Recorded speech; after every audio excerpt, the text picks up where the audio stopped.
Have you ever noticed how easily we are startled now? Glitch in the system, a lost connection, and we panic. But there was a time, a whole generation, that was trained for something much deeper. Look at this picture, the uniform lines, the eyes forward, the silence, a world without explaining yourself. You might think it looks frightening, a strict nun with a ruler, children like soldiers, but that is not the full story. You see, we weren't just scared of glitches. We were scared of real, world, sirens. Of drills that made no sense to a child. You didn't ask why you were ducking under a desk, you just did it. The fear was in the air, it was on that sign. Duck and cover, the Cold War was our backdrop. And it wasn't just global politics, it was personal. It was the fear of the voices that did not ask twice. The fear of the silence that came before the ruler met your hand, if you were talking back, if you were trying to explain. Yet, in that fear, there was structure. We learned how to sit still, a skill lost today. We learned how to listen, to really listen. How to survive uncomfortable moments, with your hands folded, eyes forward. And somehow, those moments shaped us. They didn't make us soft, or afraid of a glitch. They made us steady. The real twist is not that we survived, but that we learned. We learned that strength was not loud, or about being the center of attention. It was quiet. It was constant. And when life got hard, later on, we didn't panic. We did not need to be coddled. We had already been trained. Our strength was built in that classroom. If you are part of that steady generation, or if you wish you were, like and share this story. We have lessons to share. Do you remember the days when a shiny metal trophy actually meant that you won? Today, it seems like we just want to hand out plastic participation ribbons to every single kid on the field. We are so incredibly terrified of letting our children feel disappointed. But by constantly softening the truth, we are taking away one of the most important lessons they will ever learn. First, think about what it meant to finally hold that championship cup. Winning actually meant something deeply special, purely because losing hurt. When you struck out, or when the other team scored more runs, nobody rushed over to shield you from reality. They simply expected you to deal with it, to stand back up, and to grow. Second, remember the quiet values it instilled deep inside of us. We learned the absolute importance of effort, long before we ever heard the word entitlement. We learned that respect was something you had to earn out there on the dirt, not a reward that was just handed to you for showing up. And third, think about how true character was forged. It was built through the gritty reality of fierce competition. It was not built by empty confidence speeches, or adults telling you that the score did not matter. The score always mattered. But here is the absolute truth that gets completely forgotten in today's world. We always believed that the kids holding the trophy were the lucky ones. But looking back, the kids who went home empty-handed were actually given something far more valuable. They were given the burning motivation to look in the mirror, get back on the practice field, and try harder next time.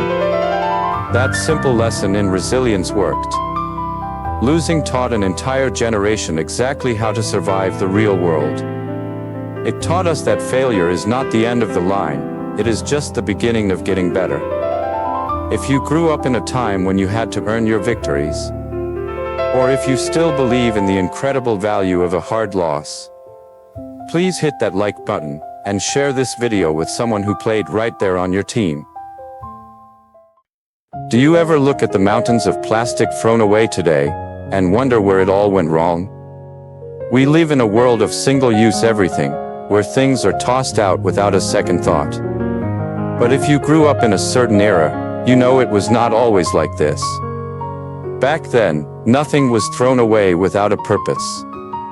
We did not have recycling bins on every corner, or complicated rules about what goes where. We had something much simpler and much better. We had the glass bottle deposit. Do you remember walking down the street on a hot summer afternoon, lugging a heavy wooden crate? It was not a chore, it felt like a very important mission. You would search the house, the garage, or even the side of the road for those empty glass soda bottles. You were hunting for treasure. Every heavy glass bottle, every single clink against the wood, meant something real. You carried them carefully into the local corner store, lifted them onto the counter, and watched the clerk count them up. Each bottle was another nickel. And those nickels meant pure, sweet independence. With a pocket full of coins, you could buy a candy bar, or a brand new icy cold soda. It felt so good to earn something with your own two hands. You see, we learned the true value of things, long before we ever learned the concept of waste. But here is the real twist. We thought we were just kids trying to get some pocket change for sweets. We did not know it at the time, but without even trying, we were the original environmentalists. We were doing the right thing for the planet, long before it was ever a trend. Those heavy glass bottles are mostly gone now, replaced by thin plastic. But those early lessons about working for what you want, and respecting what you have, those lessons never really leave you. They stay in your heart forever. If you remember the heavy clink of glass bottles, and the sweet reward of a nickel deposit, please like and share this story. Let us remind everyone how simple and smart life used to be. Do you remember a time when you did not need a high-tech security system because you had a Mrs. Kravitz living right across the street? Today, our houses are covered in smart cameras. We have motion sensors, doorbell apps, and yard signs warning strangers that they are being watched. We have all this modern technology, but somehow, we feel more isolated from our communities than ever before. First, think about how beautifully simple it used to be. You did not need complicated passwords or constant notifications on your phone. You already had the best alert system in the world. It was just a neighbor with a lot of time, sharp eyes, and endless curiosity, peeking quietly through her living room blinds. Second, remember her absolute awareness. She knew exactly which kids belonged on the block, and which ones did not. She noticed when a strange car was parked just a little too long. She knew when your lights were on, when they were off, and exactly what time you finally came home. And third, think about the real human connection. Neighbors actually knew each other. If something seemed out of place, they did not just send a text message.